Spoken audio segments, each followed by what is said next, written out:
we're getting into very many conversations, including the one that we are about to have. So the Ministry of Health has published the regulations to the UHC. Okay. Now, the Social Health Insurance General Regulations 2023 seeking to operationalize this Social Health Insurance Act. What does it mean as we roll out the universal health coverage with the laws that were passed last year in Parliament? That's the conversation that we'll be having shortly. We are joined by a policy analyst and a researcher, Dr. Jackson Otieno, who is in the studio with us. Good morning, Dr. Morning, Eric. Welcome to the hot seat of the Situation Room. Thank you so much. How does it feel? You feel comfortable? Yeah, quite comfortable. Very good. Thank you so much. Very good. Yes. Feel at home. Great. CT has the day's proverb. This week, the man has gone to Northwest Africa, the kingdom of the semi-permanent constitutional kingdom monarchy. It is the Morocco. kingdom of Morocco. Okay. Okay. And what my colleagues are struggling with here is to explain the sort of government that they have. Okay. Let me read it out so that I also don't miss out. It's rather lengthy. Okay. It's a unitary parliamentary semi-constitutional monarchy. That's what we said. That's exactly what you said. Unitary. It is a unitary parliamentary semi-constitutional monarchy. Very good. Very good. Yes. Which means it has king. And the king is called Mohammed VI. Oh. Yes. So there were 5 other Mohammeds before him. All right? Or kings. Sorry, kings. King Mohammed. Yes, sorry. All right. Hey, Safaricom 0722 Safaricom. Yes. Yeah. Maybe nimeshinda kitu. Okay. I don't know. I will not pick it. No, it would be good to share after this. Yes. I will not pick it now that I haven't picked it. Anyway, the proverb, CT. The proverb.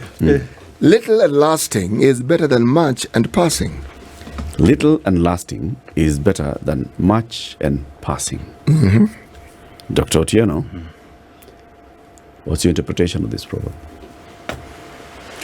Yeah, so little and lasting is better than Much and passing. Of course, the interpretation that I would have is around sustainability. You'd rather you have something that you probably may have it for the unforeseeable future than have so much that not so long from then you may not be able to have that. So rather little that lasts than much that passes. Yeah. I'm not sure, but you that put is it my beautifully. context. Yeah. It's a good one. You put it very well. It's a good one. It is. You think the Moroccans are discouraging ambition? No, I don't think they're discouraging ambition. They're discouraging greed. It's ambition, buena. Greed. Ambition and greed are not the same thing. No. See, greed often employs exclusion. You and you alone, and you and a few of your people alone. And you keep wanting to have more and more. And there's no limit as to how much you want. That's greed. Ambition is you want to do things. Okay? And So nothing is enough to someone who does not know what enough is. Yes, exactly. You see, Yes. ambition is you wanting to achieve something. And it could include wanting to amass wealth or get a lot of it. But you see, that's where greed comes in. Greed is when we see a certain sense of limitlessness. You do not know when to apply brakes. You don't know how much is enough. No, you actually have no clue. And you exhibit it. Okay. Dr. Jackson Otieno is a senior researcher and policy analyst at the African Institute for Development Policy. What's that? Yeah, African Institute for Development Policy is a Pan-Africa institute on research and policy that tries to bridge that gap between policy, research, and practice. Just looking at even the proverb that has just come from Morocco, it talks of little that lasts, better than much that disappears after a while. So from a policy context, we look at trying to make informed decisions. We're trying to help policymakers make informed decisions. So we work in the area or in the space of evidence generation that supports decision making. And one of the things that we do is to try also and pass that capacity to the policymakers so that they're in a position of being able to make decisions that are informed, decisions that will give rise to that which lasts. Because when you say you are producing evidence, at looking at evidence, you are looking at all scenarios that presents to you. So then, even when you go wrong, you've taken the most optimistic, the most pessimistic, and then that which puts you into the problem is the most optimal at that point. So at the African Institute for Development Policy, we work in 5 areas. Those are priority areas. We work in health and well-being. We work in education and skills. We work on issues of population and sustainable development. We also work in the area of environment and climate change. And finally, all these, you cannot have all these narratives without having to factor in that aspects of the gender. We mainstream gender in all our works as an institute. Okay. Yes. Are you attached to any public institution, any government institution in the area, in the countries that you work in? Yes, we work across the entire Africa. And actually, in our work, we work with the government. So if you say, if you look at the Ministry of Health, we do quite a number of things with the Ministry of Health around some of the topics that we're going to discuss. If you talk about the devolved level government entities, the Council of Governors, the counties, we work with all these entities in trying to support the work that they do around these areas of interest to the institution. So do they pay you? What's in it for you when you do all this research and then you present it to government? Let's say the Ministry of Health. You're working very closely with the Ministry of Health on matters of universal health coverage. Are you selling your services to the ministry? Not really. What are you doing? They don't pay us. We work together because essentially, as an international NGO, of course, and as a Pan-African institute, you want to contribute to the development of your country. So we really don't look to be paid by the government, but we provide them with the capabilities that they are able to do what they do better. So, on the contrary, we support some of the projects that the government do, not them paying us. So what is in it for us? What is in it for us is that we want an African that is informed by evidence in decision making, especially at the policy level. So who pays you? We are financed or we are funded by different donors. And the financing depends on which projects are being implemented. And of course, you understand that donors also have donor interests. Yep. Yeah, so the interests cut across. For example, the project that I lead as the director, the project is funded by Bill and Melinda Gates for a period of 3 or so years. It is on advancing domestic health financing, both in Kenya, Uganda, Malawi, and Zambia, where the project is being implemented. At the regional level, we work with AU to support the commitments that AU as well make around aspects of health financing or the universal health coverage.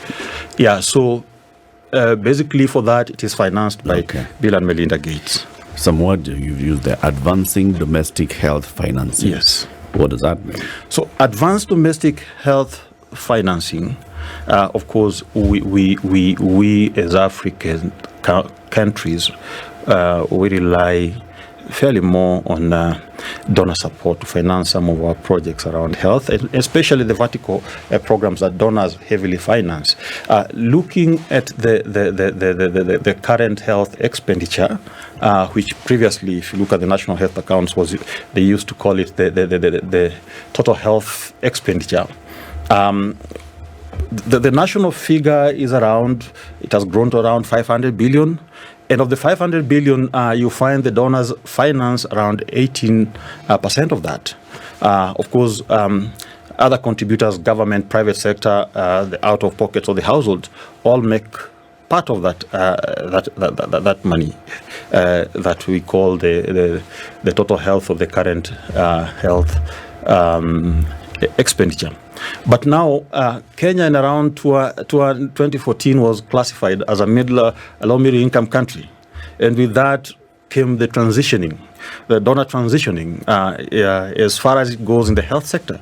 So many of these donors are moving. And if you look at the statistics around donor financing over the last few years, it has moved from a high of over 40% to currently 18%. But then now who covers that gap? Now, whoever covers that gap, that is what now brings us to looking at how do we mobilize domestic resources to finance health, because the current level of financing is far below the optimal. Ideally, when you look at what is given as commitments, the commitments, for example, under the Abuja is 15% or 50% of government revenues. Currently, we're just about 11% or thereabout. So there's still a huge gap that needs to be covered. So the whole issue is to try more and more to finance health interventions using resources that are generated within our systems. Okay, so maybe we can look at the stock of this just a little bit more. When we talk about health financing, the assumption is that, all right, money or funds that can be gotten to then have them applied across board for certain things to happen. But are we not going a little bit deeper than that based on what you've said? So it's not to buy equipment only. It's to make sure that facilities are properly stocked. It's to make sure that people are paid. It's to make sure that research is being done, isn't it? Sure. Right now, the source, the conversations that we're having currently about the new health rollout, is that the bulk of these funds, at least at a certain level, will come from your deductions, right? Yep. Is that adequate? Put against the face of the need, are the deductions from individuals who are on these schemes adequate for the health financing that is required to make universal health coverage a reality? So the entire health financing landscape is a bit more, much more than the conversation, because when you look at where we are coming from a system of national health insurance, a fund kind of system, which also had its own issues. And as we transit to the social health insurance, maybe we could go back and ask ourselves the question on what does UHC look like? And if UHC looks like what it does, then how is the current narrative addressing the UHC? Because we not only look at the issues of additional money to finance health, that is not the only problem that we're having as a country and as in the health sector. No, we're also having efficiency issues.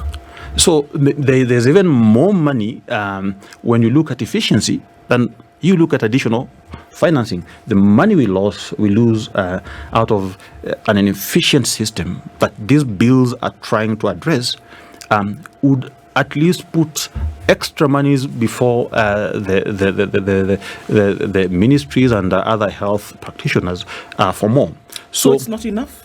So the money, of course, you will never say the money is enough. I would not say anything is enough. No, it is not going to be enough, because that would be a lie, because we are talking of the 2.7%. Let's do statistics. Let's do some maths on the 2.75%. And the 2.75%, that is across board. So look at the informal, look at the formal sector. That you and I and a few more other people who make, in the employment statistics, the formal sector makes around less than 20%. It is actually 17 or thereabout. So the informal sector makes around 82%. So the 2.7% definitely will make a difference. We are likely to get just about twice what we currently probably have, or 3 times of what we currently have. That is, if we are able to collect that money. Do we know, because we know the number of people who are in formal employment, Yes. because we know how they remit their pay-as-you-earn. Because of the remittance of pay-as-you-earn, then we are also able to tell how much they earn. Yes. So do we know how much those who are formally employed make in total as their pay? Yes. Because this 2.75 is from their gross pay. Yes. So how much is this going to contribute? Just that 2.75%. How much is it going to bring in? Yeah. So taking most recent surveys, looking at the most recent surveys and working that figure out, because it is already in there, you are finding that those in the I think in the public sector are likely to bring on board an additional 44 billion shillings, and those in the private sector are likely to bring around about 20 billion or so additional per year. No, per month. Yes. Is it per month or per year? I have to. It cannot be per month. I think it's per year. It's per year. So public sector an addition 40, around 44, and the private. This one you can work out because the surveys has the figures. Just work it out on the gross, and you should be able to arrive at around 66 or thereabout. Billion. 64 billion. Yes, additional. Additional. By addition, we mean in addition. Yeah, so that one you're excluding other interventions from the government in form of appropriation to the sector. Okay. Yeah. Sorry. And so from the informal then, Yes. how much would we be raising? Because then the informal is not pegged on the 2.75%. Yes. Or how would we calculate how much we're getting from the informal sector? So the informal is one where it is more interesting there. And I think if you look at achieving what you want to achieve in terms of additional resources to health, then more focus then need to go to the informal sector. Currently, there is the discussion around the use of mean testing to arrive at what households in the informal sector should be able to pay. Yeah. And of course, some of the informal sector players would be easily reached, given that it's not really that very informal. Their footprints, the business footprints, could be tracked. But the use of mean testing comes on board with a number of parameters which help test issues around socioeconomic status of households. So that which is now key then, or the driver then, would be the use of data, availability of quality data. The dynamism around informal sector also calls for an instrument that is a bit dynamic, because today I'm in the informal sector A, tomorrow I am in B. Yeah. Today I'm doing well, tomorrow I'm doing badly off. Yeah. And you are saying issues around equity. You are saying that you want to provide health without putting me into financial difficulties. Yet you remember yesterday I was doing fishmongering. It never did well and actually lost everything. That was one of the parameters probably used to arrive at what I'm supposed to pay. Yeah. Yes. Now the next day I'm different in a different kind of sector. I'm not doing well. So if you were to wait for maybe say a year or so to come and use the same tool to test my economic status, I would have been hurt over that period of time. So then that means that data-driven decision-making becomes very important. And I hope somebody somewhere is sitting or thinking and around crunching the numbers. How to crunch those numbers, how to track, how to monitor those issues. One can only hope, Dr. One can only hope. CT, ask the questions. Okay. You know, there's a term in health financing called costing. You want to finance, but what is it that you're financing? So you start with the costing. You determine this thing that we want to finance. Let's itemize and look at the details of what this thing is. If we're talking about a disease, let's understand what this disease is, and let's understand what is needed to eliminate it, to eradicate it, reduce it, whatever is necessary. There's what you call top-down costing, okay? Now, there are other types of costings in health, but they all relate to understanding what it is that you're spending money on in detail. Now, I am certain people who are in health financing do this better than anybody else. It also tells me that people like Dr. here work with, among other people, health economists, people who understand. Now, when I'm looking at this push and the pull that we have with UHC, and I look at what we've been told is the plan, it tells me some thought went into it, and some of these professionals were involved.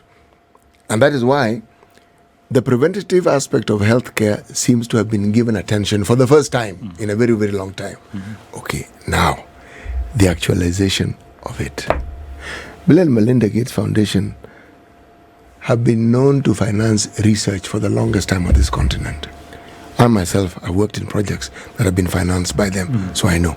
Like the discordant couple studies that were carried out in the western part of the country, they were predominantly financed by Bill and Melinda Gates. When it comes to UHC, I want to understand, what is the focus of financing specifically? What exactly are you hoping to help finance? Either raise finance for or actually help in financing, specifically.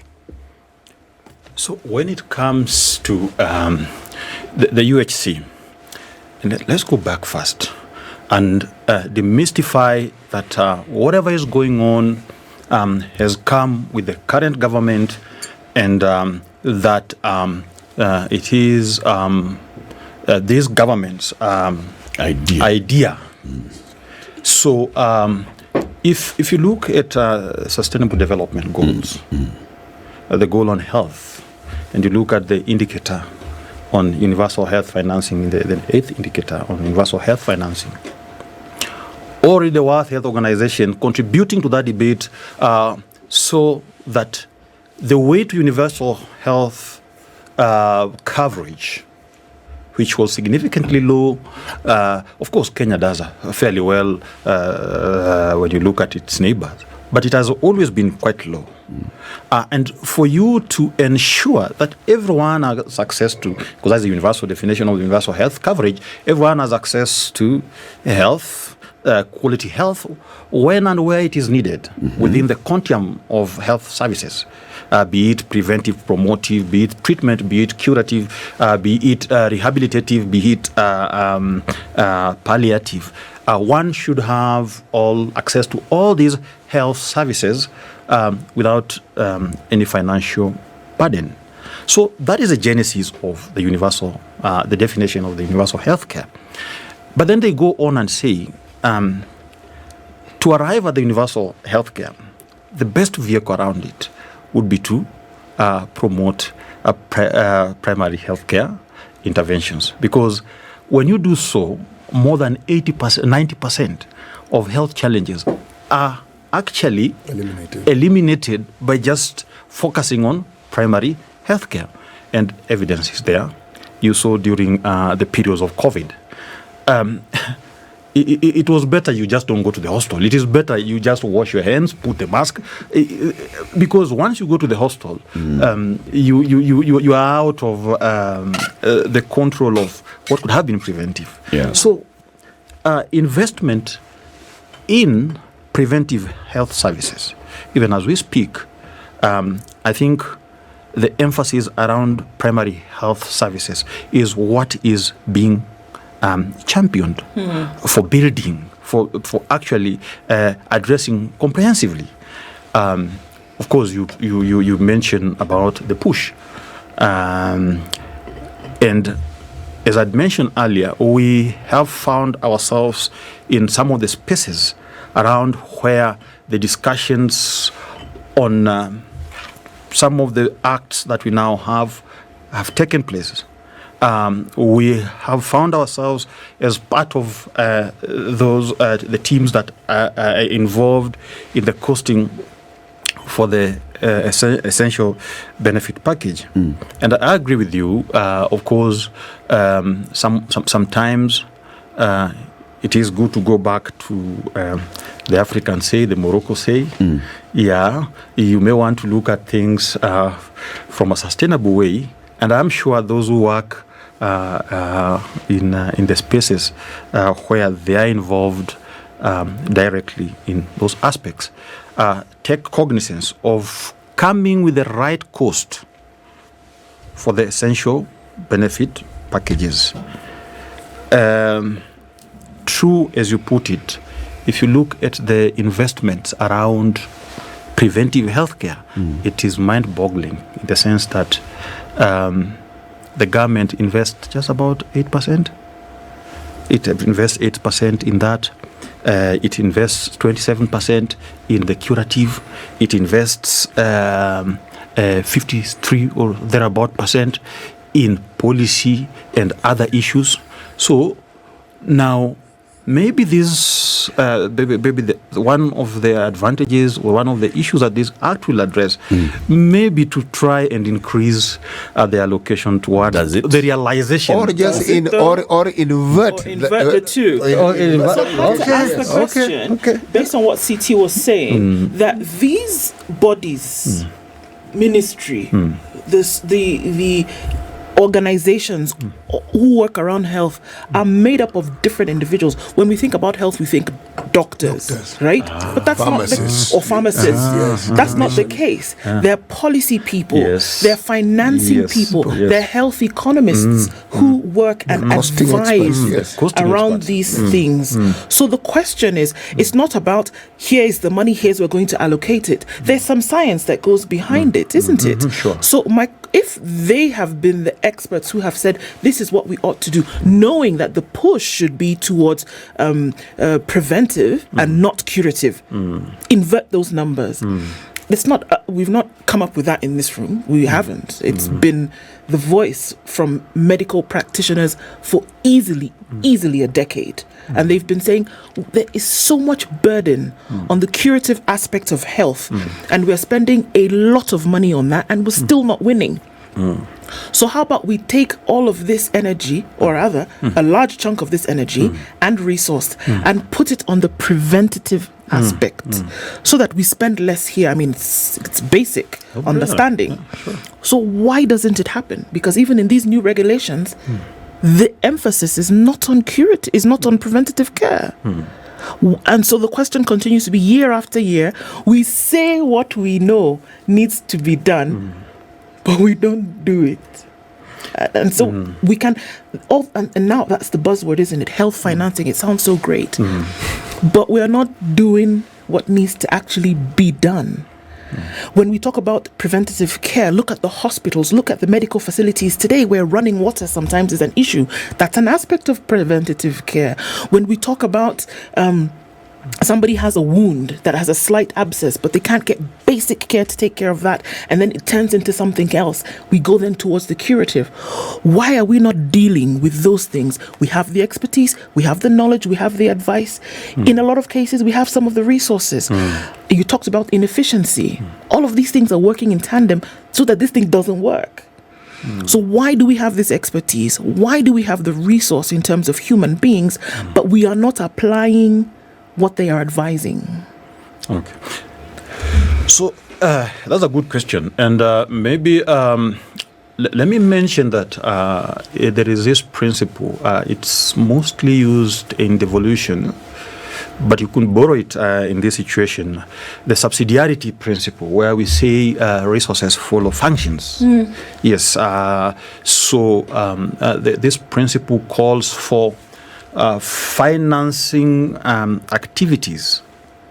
If you say you have devolved activities, then you must also devolve the resources thereof. Yeah. The question of why haven't we been able to actualize primary health care, even where everyone knows that is what's supposed to be done. I would look at it from a point of a legislation kind of point. Now we have the legislation around primary healthcare, which is the Primary Healthcare Act. And over and above that, we have the legislation around primary healthcare fund. I think the Act is clear about what is to be done, how it is to be done, and how it is to be financed. The unfortunate part of our planning and budgeting, of course, planning and budgeting, you may actually have allocations. You may say primary healthcare has been allocated so much money, which is fine. Yeah. But that does not mean that eventually it would end up getting that money. In fact, if you look at the expenditure composition currently at both national and devolved levels, I've just given you the composition at the national level. If you look at the devolved level now and look at that expenditure composition, even around health, what eventually even goes to interventions is very few, because much of that health resource, you find it goes to the recurrent expenditure. Yep. And when you open up the recurrent expenditure, it just goes to payments of salaries. You see? But let me ask this question. Yes. And I ask it respectfully. For sure. When people who work in the space that you are in come in to assist, don't you think that you become enablers? Because the government seems to have determined that certain functions must be funded by donors. So it's like they sit back, knowing full well the donors are going to come in to intervene. I look at the amount of funding in terms of billions that PEPFAR has funded Kenya over the last, 20 years? That amount of money could have overhauled the entire healthcare system in this country. Overhauled it completely. But it did not. And much as it was supposed to be an emergency fund, emergency means at some point the emergency will end. But I look at the attitude and how the government approached it and how the government was prepared in pulling away and taking over some of those functions. It is clear that they had assigned those roles to that fund and they were not really very willing to take part now. Here you come in with something noble, something good, and something that is needed. How do you ensure that the government will then take over and do the very things that you are now doing? Because I'm certain part of your mandate is to train people and to build capacity. Yeah, sure. I think I would take the point of enabler in a positive way. It is our desire to enable the government undertake some of these activities in a better way. And that is why, as part of the project, we would want to leave that capacity that, of course, motivate the government to base the decision that it makes on issues of evidence. So that is what we want to enable the government to do. And I think what is important at the point where we are is first to appreciate the efforts around legislation. At least now, as very good litigant Kenyans, someone who is unsatisfied with the way things are run, they have a foundation to rush to court and say this is not happening. So having said that, there are issues, we are now moving from the conversation around more money for the health. The government and the systems have put sufficient efforts that if well implemented, we could say more comfortably that as even the donors face out, it would be reasonably manageable to take over some of these donors' interventions or activities very, very well. But now, when we now come for more health for the money, how we are able to get better services for money, value for money, return on investment from the investments that we make in money, then I think the question that you talk about borders on the issues of governance. And if you look at the UHC has 3 pillars. So pillar number 1 is on health services, which we have addressed. We have put in place measures that are transformational in terms of bettering health services. I'm not saying the services are good. I'm saying that there is... You're not even saying they exist. I'm not even saying they exist. Okay. I'm saying that there is a platform to make them exist and to make them better. Okay. Yes, we have moved on to aspects of health financing. That's the second pillar of universal health care. And you have seen with all these legislations, again, this is able to address the issue of health financing. Now, the issue that is now going to be a challenge is the third issue, which is governance. Yes, because that is the last pillar of universal health care, the issues of governance. What does governance entail? Yeah, how then, I mean, we're saying value for money. How then do we ensure that we run some of these institutions that are made, and of course, you and I are Kenyans, as much as I'm Pan-Africanist. Pan-Africa. Yes, but we have our already existing National Health Insurance Fund. Yeah. And of course, the information is public there on what goes around there. Yeah.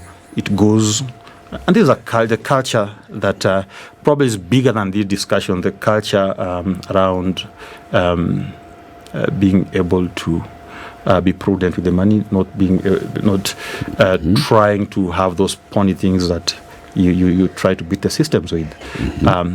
Some of these things, I guess, if we are able to address them, we should be able to get more value for money. I guess we start from the governance issues, yes, and then we head backwards, because governance is actually already pointing us to where we are. Data-driven decision making. Yes. That's what you said. That's what you people do, right? Yes. From the data that you plus others have provided the government, that's what you would say, that they have used that information that they have to first of all cost the service. Do you know, this is how much it's going to cost for us to offer preventive and promotive health services. This is how much it's going for us to offer curative and palliative and all and this and the other.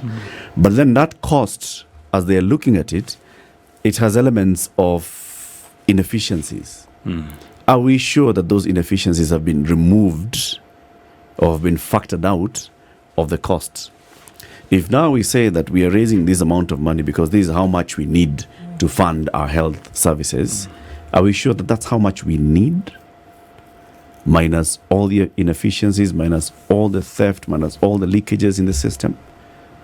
Or is it inclusive of all the leakages in the system, and some have even been added so that we can then also finance the future leakages in the system?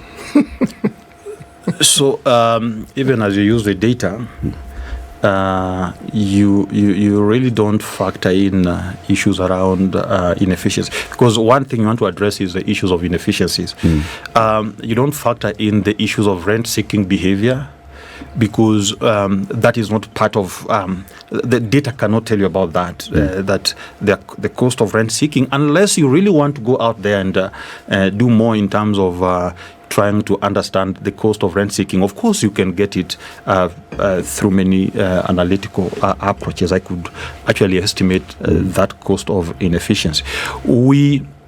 What we could factor in those kinds of determinations is probably transaction costs, the cost of making the transactions. So, trying to answer your question, I'm actually pointing you to the fact that there are things that go beyond data. There are things that now move into the spheres of I don't know whether to call them ethics or values and that kind of things, because we are talking of risk pooling. Meaning that as we promote good health practices, we are taking cognizance that if we pool our risks together, there are people who are unlikely to get sick. Some of us don't get sick for a whole year. And there are people who are getting sick almost all the times.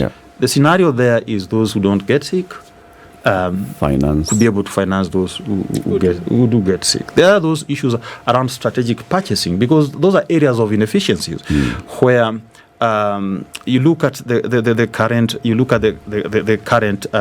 treatments. You go to the hospital and manifest signs of malaria.